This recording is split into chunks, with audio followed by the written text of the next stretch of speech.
Hello guys, welcome to my channel. তো আবারও একটা মিনি ব্লগ নিয়ে চলে এসেছি। তো আজকে আমি একটা রেসিপি করব, বোঁদের রেসিপি। তো আমি একটা বাজার থেকে বোঁদের প্যাকেট কিনে নিয়ে চলে এসেছিলাম। তো তারপরেই বাড়িতে বানাবো বলে নিয়ে এসেছিলাম। তো কি কি লাগছে দেখো তোমরা।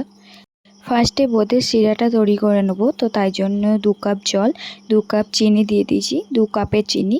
তো ভালো করে এবার নেড়ে নেব, শিরাটা ভালো করে তৈরি করে নেব। অনেকক্ষণ ধরে নেড়ে নিয়ে রসটা তৈরি করতে হবে। তারপরে আমি বোঁদেটা দিয়ে দেব। বোঁদেটা দিয়ে দেওয়ার পর অনেকক্ষণ ধরে নেড়ে যেতে হবে যতক্ষণ না জিনিসটা ঝুরঝুরে হচ্ছে। কেউ যদি একটু রস টাইপ খেতে চায় সেরকমও হবে, কিন্তু আমাদের বাড়িতে একটু ঝুরঝুরে পছন্দ করে, সেই জন্য ঝুরঝুরে করব।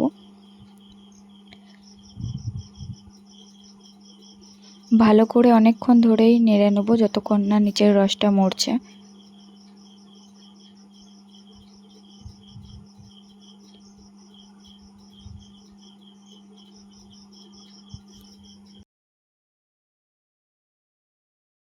তো এই যে বোঁদেটা ঝুরঝুর হয়ে গেছে, দেখতেই পাচ্ছ।